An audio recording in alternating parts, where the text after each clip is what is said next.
मेरे इस त्याग बलिदान के बाद मेरे इस शरीर को दान कर दिया जाए। इस पर सबसे प्राथमिकता हमारी देश की सेना, हमारे आन बान शान ये भारतीय सेना, इंडियन आर्मी को दान कर दिया जाए।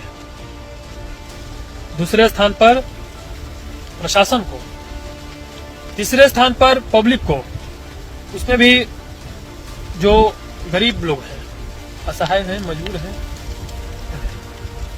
मेरी एक इच्छा और है कि मेरे इस सेल फोन को, मेरे इस मोबाइल को दूसरे मेरे जाने के बाद किसी और के हाथ में ये मोबाइल नहीं लगना चाहिए, मेरे घर वाले को छोड़कर, और वो भी मेरे मोबाइल ये सेफ रहना चाहिए। वरना जो भी ऐसे लोग हैं वो हर तरह से प्रयास करेंगे, बहला फुसलाकर या किसी भी तरह से चोरी, मतलब किसी भी तरह से वो हर प्रयास करेंगे कि ये, क्योंकि एक साक्ष्य के रूप में है, भविष्य में अभी इसकी उतनी वैल्यू नहीं होगी जितनी आगे चलकर होगी। भरत तिवारी के एनकाउंटर के बाद तमाम सवाल उठ रहे हैं। लोगों का आरोप है कि बिहार पुलिस ने नियत्ते भरत तिवारी की हत्या कर उसे सो कॉल्ड एनकाउंटर का नाम दे दिया है।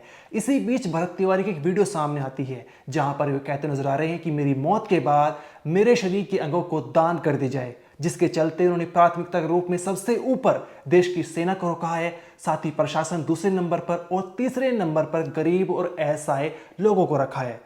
इसके अलावा भरत तिवारी ने यह भी कहा है कि मेरी मौत के बाद मेरे फोन को जो है परिवार के अलावा किसी को नहीं सौंपा जाए।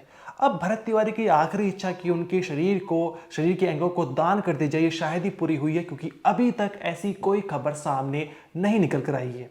ये वीडियो जो है 8 जनवरी 2025 को भरत तिवारी ने अपने फेसबुक अकाउंट पर फेसबुक लाइव के दौरान बनाई थी। अब हम आपको बता दें कि उस समय भरत तिवारी ने नहीं सोचा होगा कि मेरी मौत के बाद बिहार में इस तरह का आक्रोश पैदा हो जाएगा कि पब्लिक पुलिस के खिलाफ ही बोलने लगेगी और बिहार पुलिस उसकी मौत को तमाम कोशिश कर रही होगी कि किसी तरह से भरत तिवारी की मौत को एनकाउंटर के रूप में दिखा सके। ऐसा हम क्यों कह रहे हैं? क्योंकि बिहार पुलिस लगातार अपने बयान बदल रही है कि किसी भी तरह से इस मौत को एनकाउंटर दिखाया जा सके। क्योंकि 17 जून को भोजपुर पुलिस ने एक्स हैंडल पर एक प्रेस रिलीज की थी जहां पर उन्होंने लिखा था कि भरत तिवारी का एनकाउंटर इसलिए हुआ है क्योंकि जब पुलिस के जवान भरत तिवारी की तरफ बढ़ रहे थे तो भरत तिवारी द्वारा जो है पुलिस को लक्ष्य बनाकर फायरिंग की गई थी और जवाबी फायरिंग में भरत तिवारी के पैर में गोली लगती है और उसकी मौत हो जाती है।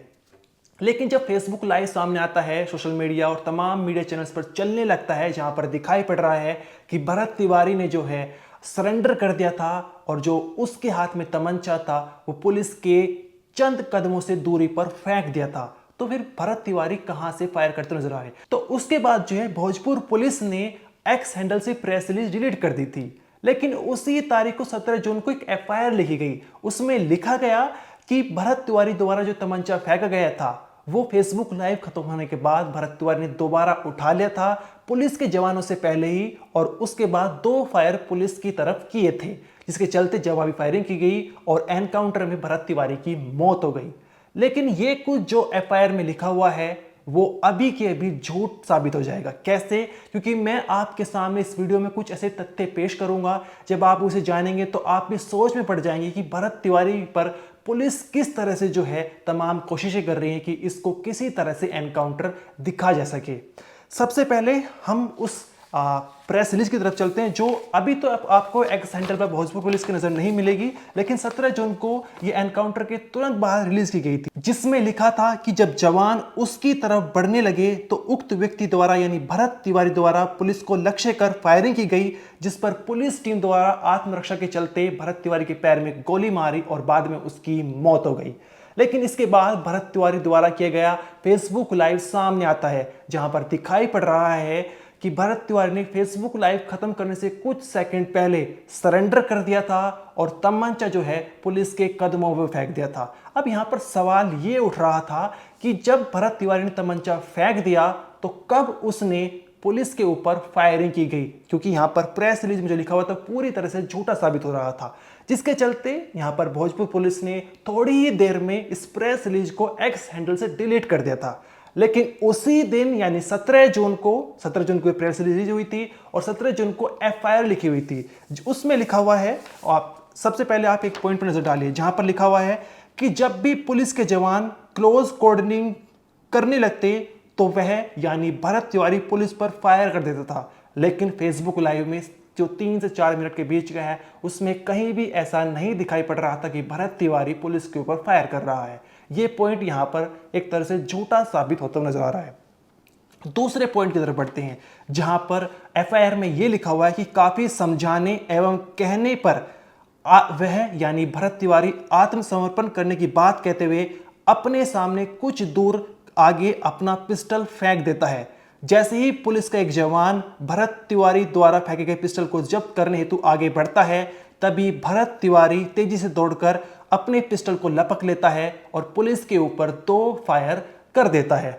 अब यहां पर आप ये देखिए कि 17 जून को प्रेस रिलीज ये एक्सटेंडेड रिलीज की गई थी जो मैंने अभी थोड़ी देर पहले आपको पढ़ के बताई, और 17 जून को ये एफआईआर भी लिखी गई थी। लेकिन दोनों जो है वहां पर अलग अलग कहानी लिखी हुई है। जहां पर प्रेस रिलीज में लिखा हुआ है कि पहले पुलिस के जवान भरत तिवारी की तरफ बढ़ते हैं और जब भरत तिवारी पुलिस की तरफ फायरिंग करता है, वहीं एफआईआर में लिखा हुआ है कि पहले उसने पिस्टल फेंक दिया, फिर जब पुलिस के जवान पिस्टल उठाने गए तो तब वो तेजी से दौड़कर पिस्टल लपक लेता है और फिर जो है पुलिस के ऊपर फायरिंग करना शुरू कर देता है। यानी कौन सी बात सच है ये बिहार पुलिस को भी नहीं पता है। ये साफ रूप से दिखाई पड़ता है कि यहाँ पर बिहार पुलिस जो है एक हत्या को छिपाने की साजिश रच रही है कि किसी तरह से इसको एनकाउंटर दिखाया जा सके। अब यहाँ पर आप दूसरे पॉइंट पर नजर डालिए। यहाँ पर जब आप भरत तिवारी ने फेसबुक लाइव खत्म करने से कुछ सेकंड पहले पुलिस के कदमों में जो है पिस्टल फेंक देता है, तो आपको साफ रूप से दिखाई पड़ रहा होगा कि ये जहां तमंचा फेंका गया है वहां से पुलिस वाले नजदीक हैं, ना कि भरत तिवारी नजदीक है। और साथ ही एक तरफ पुलिस के जवान है, 3 जीप है, उनके पास हथियार है, दूसरी तरफ भरत तिवारी है, उसने तमंचा फेंक दिया, उसके पास कोई भी हथियार नहीं है।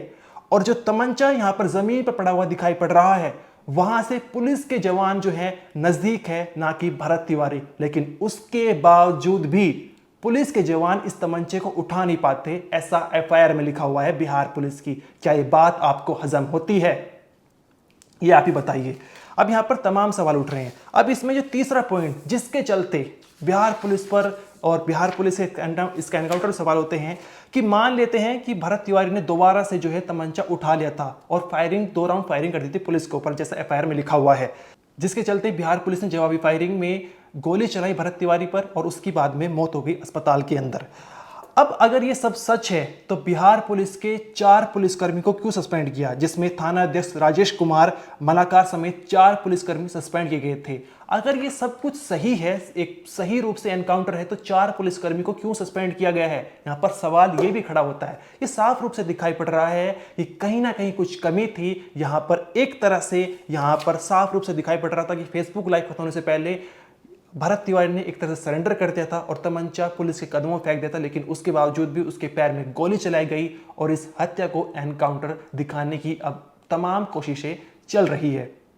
अभी पूरा मामला क्या है, क्यों भरत तिवारी को के पीछे पुलिस पड़ी हुई थी, कौन है भरत तिवारी, इसकी जानकारी देंगे। लेकिन उससे पहले हम आपको बता दें कि अभी जो है बिहार पुलिस द्वारा 3 एफआईआर दर्ज की गई है। एक एफआईआर जो है वो भरत तिवारी पर थी, जहां पर बताया गया था कि जब पुलिस उसे पकड़ने जाती है और यहाँ पर आमना सामना होता है तो पुलिस के ऊपर फायरिंग करना शुरू कर देता है, और एक एफआईआर भरत के ऊपर थी। दूसरी एफआईआर भरत तिवारी, उसके भाई और उसके पिता के ऊपर थी। बताया गया था कि जब पुलिस की टीम भरत तिवारी घर जाती है तो कोई भी सदस्य पुलिस की मदद करने के लिए तैयार नहीं होता, उनके पास अवैध हथियार थे। और साथ ही भरत तिवारी ने जो है उस वक्त पुलिस के ऊपर फायरिंग की थी, जिसमें उनके परिवार भी शामिल थे। यहाँ पर पुलिस ने इस एफआईआर में लिखा हुआ है, जिसके चलते भरत तिवारी के भाई और उनके पिता के खिलाफ जो है यहाँ पर एफआईआर लिखी गई है। तीसरी एफआईआर ये है कि भरत तिवारी की जब मौत हो गई थी तो उनकी डेड बॉडी को रखकर जो है जाम कर दिया गया था, और जब पुलिस वालों ने समझाने बुझाने जाते हैं तमाम लोगों को तो वहीं पुलिस वालों के साथ धक्का मुक्की करने लगते हैं और एक तरह से बदतमीजी गाली गलौज करने लगते हैं, पत्थर फेंकने लगते हैं। जिसके चलते तीसरी एफआईआर जो है जिसमें 14 लोगों को नामजद किया गया है और साथ ही 50 से अधिक लोग जो है अज्ञात लोगों को भी आरोपी बनाया गया है। अब इस मामले में भरत तिवारी के परिवार वाले और तमाम गांव वालों का ये कहना है कि पुलिस ने गांव वाले, भरत तिवारी के परिवार और भरत तिवारी समेत 3 एफआईआर दर्ज कर दी गई है, लेकिन उन पुलिस वालों को क्या जिन्होंने भरत तिवारी की एक तरह से हत्या की है, उनके ऊपर क्यों अभी तक कोई एफआईआर नहीं लिखी गई, उनके ऊपर क्यों कार्रवाई नहीं हो रही है। सिर्फ 4 यहाँ पर पुलिसकर्मी को सस्पेंड कर दिया गया है और उसने भी उन्होंने कहा कि जगदीशपुरी के डीएसपी शामिल नहीं है। यहाँ पर परिवार वालों का कहना है कि जगदीशपुर डीएसपी, साथ ही थानाध्यक्ष समेत तमाम जितने भी पुलिस वाले उस एनकाउंटर में शामिल थे, सभी के ऊपर एफआईआर दर्ज होनी चाहिए और कार्रवाई होनी चाहिए। साथ ही हम आपको बता दें कि इस मामले में बिहार के सीएम सम्राट चौधरी ने एक जांच के लिए आदेश दिया है। उन्होंने कहा है कि हाई कोर्ट के रिटायर्ड जज की निगरानी में एक जांच की जाएगी इस एनकाउंटर की और उसके बाद जो भी रिपोर्ट सामने आएगी उसके अकॉर्डिंग फैसला लिया जाएगा। अब वीडियो में आगे बढ़ते हैं और बात करते हैं कि भरत तिवारी आखिर है कौन और क्यों पुलिस वाले इसके पीछे पड़े थे। आपको बता दें, भरत तिवारी बिहार के भोजपुर जिले के बेलोती गांव का रहने वाला है और बीएससी इसने पढ़ाई की हुई है। इसके पिता बिहार पुलिस में कार्यरत थे, लेकिन बीएससी की पढ़ाई करने के बावजूद, तमाम कोशिश करने के बावजूद भी भरत तिवारी की नौकरी नहीं लग पाई थी, जिसके चलते ये कुछ साल पहले समाज सेवी के रूप में काम करने लगता है। भरत तिवारी के छोटे भाई ने बताया है कि भरत तिवारी किसी भी गरीब को नहीं देख पाता था, वो किसी ना किसी तरह से गरीब की सहायता कर पाता था। अब यहाँ पर कुछ समय पहले बिहार में बाढ़ आई थी, जिसके चलते बेसहारा लोग वो भरत तिवारी का जहाँ पर घर बना हुआ है बेलोती गांव में, वहाँ से 1.5 से 2 किलोमीटर की जंगल में यहाँ पर रह रहे थे अपना टेम्परेरी आशियाना बनाकर। लेकिन कुछ लोग तो सही ज़मीन पर रह पा रहे थे, लेकिन कुछ लोग गड्ढे में रह रहे थे जहाँ पर हल्की सी बारिश में पानी भर जाता था। अब यहाँ पर भरत तिवारी यहाँ पर भोजपुर जिले के डीएम से मिले थे, उनका ये कहना था कि ये जो लोग यहाँ पर रह रहे हैं, जो हल्की सी बारिश के चलते उनके घर में उन्होंने टेम्परेरी आशियाना बना रखा है, पानी भर जाता है, तो ये तो एक तरह से बाढ़ में रह रहे हैं। यहाँ पर टेम्परेरी आशियाना बनाने का क्या फ़ायदा, इनको सही तरह से घर दे जाए। इसके चलते यहाँ पर भरत तिवारी आवाज़ उठा रहे थे और यहाँ पर साथ ही भरत तिवारी को ये बताया जा रहा है कि वो मानसिक रूप से थोड़े से बीमार थे, जिसके चलते पुलिस वाले उनसे एक तरह से परेशान आ चुके थे। अब यहाँ पर 16 जून को भरत तिवारी के घर पर गुपचुप रूप से पुलिस टीम पहुंचती है उनको पकड़ने के लिए, लेकिन यहाँ पर भरत तिवारी के हाथ में तमंचा होता है। 4 घंटे तक लगभग बातचीत चलती है और उस 4 घंटे के दौरान ही भरत तिवारी के हाथ में तमंचा रहता है, पुलिस वाले उसे नहीं पकड़ पाते हैं। अब यहाँ पर उसके बाद पुलिस की टीम चली जाती है और पूरी रात 16 जून को उसके घर पर घेराबंदी करके रखती है कि अगर भरत तिवारी घर से बाहर निकलता है तो उसे पकड़ ले जाए। सुबह के वक्त में भी जब भरत तिवारी अपनी छत पर जाता है, फेसबुक लाइव करता है, तो वो देखता है कि तमाम पुलिस की टीम यहाँ पर उसके घर पर घेराबंदी बनाई हुई है। अब वो पुलिस पर फायर कर देता है, हवाई फायर कर देता है, जिसके चलते पुलिस वाले पीछे हट जाते हैं। अब वो अपनी बाइक उठाता है और यहाँ से 1.5 से 2 किलोमीटर घर से बाहर निकलता है। तभी पुलिस, क्योंकि उसके ताक में बैठे थे, तो पुलिस का उसके सामने होता है और जहाँ पर ये Facebook live social media channels तमाम पर देखा होगा, जहाँ पे भरत तिवारी पुलिस वाले से बात कर रहा है कि मैं हथियार डाल दूंगा, सरेंडर कर दूंगा, कि लेकिन मेरी मांगों को मान ली जाए। अब जो पुलिस अफसर सामने बात कर रहे थे, उन्होंने मौखिक रूप से कहा कि हमने तुम्हारी सारी मांगों को मान लिया, तुम हथियार डाल दो। अब यहाँ पर जैसे ही हथियार यहाँ पर भरत तिवारी डालते तो उसके बाद उनके पैर में गोली लगती है। 3 से 4 गोली की आवाज़ सुनाई आती है और फिर भरत तिवारी एक तरह से जख्मी रूप से घायल हो जाते हैं। उन्हें निजी अस्पताल में भर्ती कराया जाता है, फिर उन्हें पटना रेफर किया जाता है, वहाँ उनकी मौत हो जाती है। उनकी मौत के बाद लोगों में प्रदर्शन शुरू हो जाता है। लोग कहते हैं कि एक पूरी तरह से फेक एनकाउंटर है। उसके बाद फेसबुक लाइव सामने आता है, जहाँ पर साफ रूप से दिखाई पड़ रहा था कि फेसबुक लाइव से खत्म होने से कुछ समय पहले यहाँ पर भरत तिवारी तमंचा फेंक देते हैं।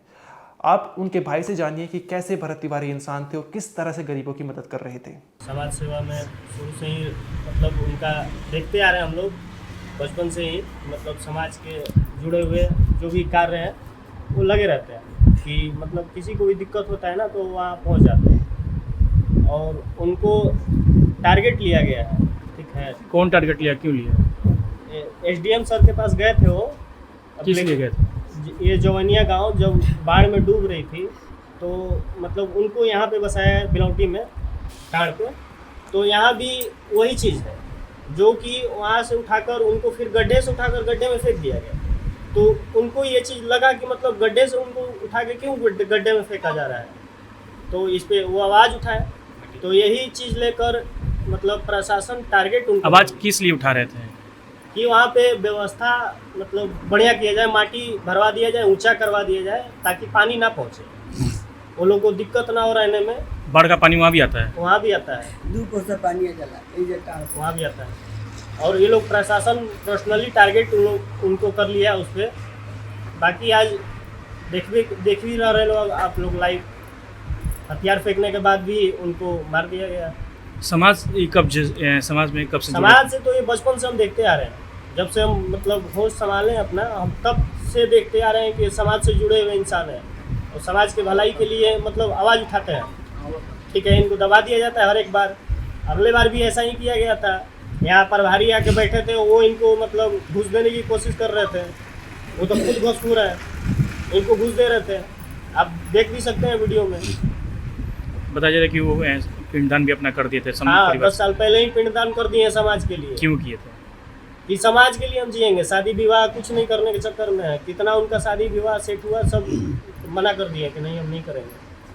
भरत तिवारी एनकाउंटर में बिहार पुलिस लगातार अपने बयान बदल रही है। पहले प्रेस रिलीज को डिलीट करती है, फिर एफआईआर में फेरबदल करती है और कहती है कि जो तमंचा भरत तिवारी ने फेंका था वो उसको पुलिस के जवान से पहले उठा लेता है और फिर पुलिस पर 2 राउंड फायरिंग करता है, जिसके चलते जवाबी फायरिंग में बिहार पुलिस भरत तिवारी के पैर में गोली मारती है और बाद में उसकी मौत हो जाती है। लेकिन इन तमाम बयानों पर जो है सवाल बने हुए लोगों का यही आरोप है कि भरत तिवारी की हत्या की गई है और उसको अब बिहार पुलिस एनकाउंटर का नाम दे रही है। इस मामले में अब बिहार के सीएम ने जांच के लिए आदेश दिया। उन्होंने कहा है कि हाई कोर्ट के रिटायर्ड जज द्वारा न्यायिक जांच कराने का एक तरह से निर्णय दिया गया है, जहां पर निष्पक्ष और पारदर्शिता के साथ जो है जांच सुनिश्चित करेगी।